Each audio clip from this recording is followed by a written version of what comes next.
Para sahabat, dalam beberapa hari terakhir saya punya kesempatan diskusi dengan dua pihak.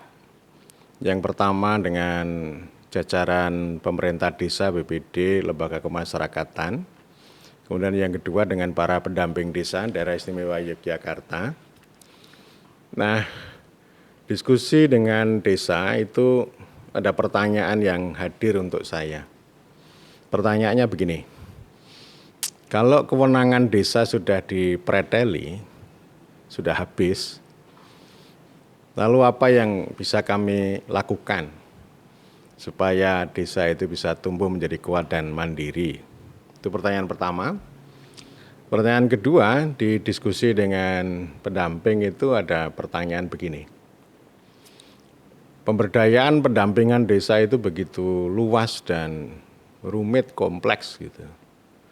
Tetapi apa inti dari pendampingan itu? Karena memang di sini ada sebuah refleksi ya, karena biasanya semua hal, baik itu penyelenggaraan desa atau pendampingan desa itu selalu disibukkan dengan data. Memang ini fenomena yang luar biasa. Di daerah istimewa Yogyakarta, desa itu ada 25 aplikasi. Setiap aplikasi minta data dan ini sungguh merepotkan para pihak dan itu data itu juga diklaim sebagai pemberdayaan, sebagai pendampingan dan tentu juga kerja-kerja penyelenggaraan desa. Ya. Dari dua pertanyaan ini saya jawab dengan keyword yang sama, meskipun narasinya berbeda. Keywordnya adalah prakarsa, prakarsa desa. Jadi kalau kewenangan kita itu sudah habis, maka solusinya prakarsa. Kalau pendampingan begitu rumit, ya sibuk dengan berbagai macam, maka sebenarnya inti dari pendampingan adalah menghadirkan prakarsa desa. Nah, prakarsa itu menjadi salah satu keyword yang sangat menonjol di dalam undang-undang desa. Dan ini menjadi satu titik yang bisa kita lihat dari konsep power ya, kekuasaan ya. Nah memang desa ini kan sebuah entitas politik juga. Artinya dia memang perlu power dalam pengertian kekuasaan. Desa dibentuk secara politik dan bekerja secara politik, kemudian nanti akan menghasilkan kemakmuran ekonomi. Jadi power, authority, gitu ya, discretion, gitu, itu satu paket ya. Dan nanti kalau bahasa hukum ya mengatur, mengurus. Gitu. Jadi kewenangan itu adalah pelembagaan dari power. Dan nanti ini dilanjutkan dengan kehendak kepala desa berdeliberasi dengan BPD mengambil keputusan. Itu namanya politik. Politik, kekuasaan, kewenangan. Dan nanti dalam pelaksanaan juga ada diskresi. Tetapi yang jalur ini kan remuk ini, ambiar. Nah, perlu kita lihat dari sisi empowerment. Yang sudah salah kaprah diterjemahkan menjadi pemberdayaan. Pemberdayaan itu juga menjadi satu kata kunci yang begitu banyak di dalam undang-undang desa.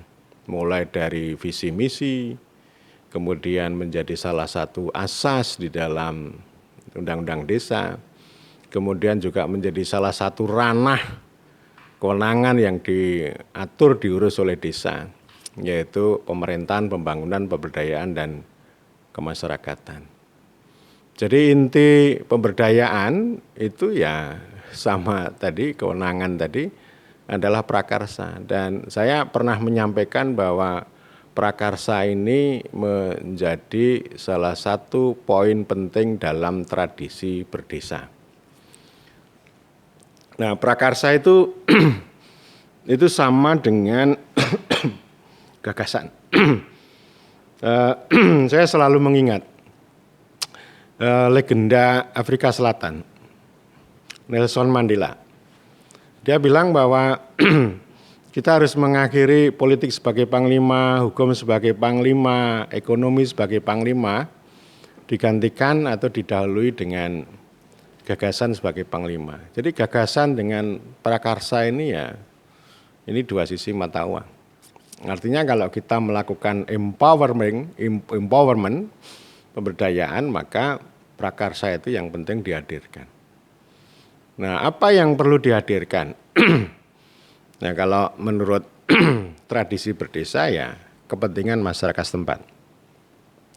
Kepentingan masyarakat setempat ini yang dihadirkan nanti menjadi kehendak gitu ya. Artinya kalau kita mengikuti aturan-aturan dari atas kan nggak menarik. Itu namanya hukum sebagai panglima, sudah diri-diri sekian persen untuk ini, sekian persen untuk ini, sekian persen untuk itu ya. Nah tentu ini pendekatan siasat budaya, kita menemukan gagasan, ya, menemukan prakarsa pada masyarakat setempat ini nanti dicocok-cocokkan ya. Jadi artinya kita tidak menabrak aturan hukum yang konyol itu, tetapi tetap punya makna.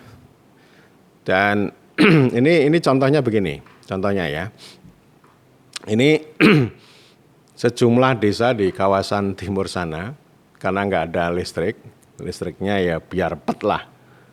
Jadi hanya sebentar, lalu sejumlah kepala desa rembukan, lalu menghadirkan gagasan dan prakarsa untuk mengadakan listrik tenaga surya. Oke, disepakati sejumlah desa, lalu mereka sama-sama menghadap camat ya. Lalu mereka sampaikan, Pak Camat begini, kita mau menggarap listrik tenaga surya dengan memanfaatkan uang desa yang kita miliki. Camat jawabnya itu tidak ada dalam aturan. Tidak ada itu. Nah ini namanya camat ini menggunakan hukum sebagai panglima, lalu para kepala desa itu menggunakan prakarsa sebagai panglima ya. Jadi artinya memang teks kewenangan secara formal kan nggak ada ya, membuat listrik tenaga surya itu. Apalagi nanti kalau dalam kode rekening juga nggak ada gitu ya. Tapi ini yang menarik kan, ini kepentingan masyarakat setempat. Jadi listrik itu saya anggap sebagai essential service. Sebelum basic service namanya essential service. Ada air, ada pangan, ada energi. Energi itu ya salah satunya listrik. Jadi ini kalau orang nggak punya listrik, nggak punya pangan, nggak punya air kan bisa mati. Tapi kalau nggak sekolah kan nggak apa-apa, jadi nggak mati ya. Bukan berarti saya meremehkan sekolah, orang harus sekolah karena ini peradaban ya. Tapi yang esensial di situ. Nah sebenarnya ini desa ini kan mau menghadirkan essential service itu. Dengan itu namanya kepentingan masyarakat setempat untuk hidup, kehidupan, dan penghidupan. Nah, lalu muncul gagasan. Gagasan prakarsa lalu ditemukan dengan otoritas. Nah ini itu kan contoh di mana kewenangan desa itu dipreteli gitu ya. Tetapi tetap saja prakarsa juga dipreteli oleh struktur yang birokratik, oleh aturan yang tidak mutu gitu ya. Nah oleh karena itu ini artinya ya sebenarnya bisa dieksekusi juga. Jadi sejumlah desa itu. Cuma persoalannya nanti kalau di APB desa nanti dipotong sama camat itu. Nah ini menurut saya nggak menarik. Jadi sudah bahasanya Bang Yando sudah habis tandeh ya. Sudah habis ditindas pulang gitu ya. Nah, saya punya pengalaman banyak soal itu, jadi dengan para pihak. Sekarang kita lihat satu aset lokal itu apa yang ada. Kemudian yang kedua, kepentingan masyarakat setempat atau yang selalu menjadi buah bibir gitu ya. Nah, kemudian lalu di-generate atau diprakarsai oleh kepala desa, dimusyawarahkan dengan BPD lalu menjadi keputusan. Nah kalau kita mengatasi hambatan dari para camat ya harus melambung ya, harus ketemu dengan struktur yang lebih besar. Jadi camat itu bisa dilompati untuk memperjuangkan kalau itu nanti di dalam APB desa gitu ya. Nah kalau soal kode rekening ya nanti disiasati ya. Jadi ini penting untuk siasat, karena itu desa ini ya secara politik dalam pengertian kekuasaan power dan empowerment memang itu harus nomor satu. Dan politik ini kan sebenarnya persoalan ini ya berpikir keras, bermulut lantang, berhati lembut, artinya tetap lembut itu. Dan itu nanti bisa diarahkan dengan gagasan dan prakarsa sebelum itu menjadi keputusan. Jadi artinya yang mengantarkan bukan semata-mata data-data angka ya. Kalau data-data angka yang dibuat secara teknokratik ini kan berfungsi untuk untuk sensasi ya, dan sekaligus juga untuk apresiasi. Tetapi data angka-angka itu tidak mencerminkan esensi yang sebenarnya. Jadi esensi yang sebenarnya yang perlu dihadirkan dengan prakarsa ya tadi, konteks lokal, kepentingan masyarakat setempat, dan itulah yang sering saya sebut sebagai tradisi berdesa. Jadi ada kepentingan masyarakat setempat, ada prakarsa, ada kepemimpinan, dan kemudian ada musyawarah desa. Itu 4 poin ini ya, dan itu sering saya katakan inilah praktek sila keempat kerakyatan yang dipimpin oleh hikmat kebijaksanaan dalam permusyawaratan perwakilan. Jadi ada musyawarah desanya melibatkan orang banyak, ada BPD, ada kepala desa gitu ya. Dan kalau itu poin-poin itu bisa dilakukan, tentu ini pemerintahan desa ini menjadi lebih bermakna. Artinya tidak hanya menjalankan proyek-proyek titipan target dari atas, tetapi memang betul-betul mengempower ya, menghadirkan hal-hal yang lokal, kepentingan masyarakat setempat melalui prakarsa tadi, melalui gagasan. Dan nanti itu jadi begini ya, seperti yang saya katakan, ini politik, ini hukum, ini administrasi yang didukung oleh manajemen dan teknologi, dan kemudian yang paling ujung namanya ini manfaat ekonomi ya. Jadi dorongannya kita begitu. Dan soal politik itu sekali lagi ini bukan semata-mata orang berebut kekuasaan, tetapi di dalam politik itu ada otaknya keras. Ini artinya gagasan, prakarsa, pemikiran, kemudian hatinya tetap lembut. Hatinya itu ya, hati lembut itu artinya ya kita berpihak pada nilai, pada kepentingan masyarakat setempat, kemudian lantang berbicara.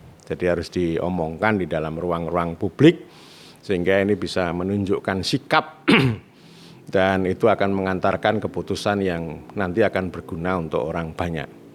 Jadi secara prinsip begitu, termasuk pendampingan ya, saya kira intinya saya mengajak para pendamping untuk menertawakan diri sendiri terhadap apa yang selama ini sudah dilakukan, dan tidak terlambat, meskipun terlambat juga. Itu bagaimana hari-hari yang akan datang itu tadi ya, menghadirkan prakarsa. Ya, prakarsa desa itu yang penting untuk diutamakan oleh para pendamping. Nanti semoga ini rezim berubah gitu ya, pendampingan juga berubah, dan pendampingan nanti sangat kaya, betul-betul sebagai empowerment dalam arti yang sebenarnya, yaitu menghadirkan prakarsa desa.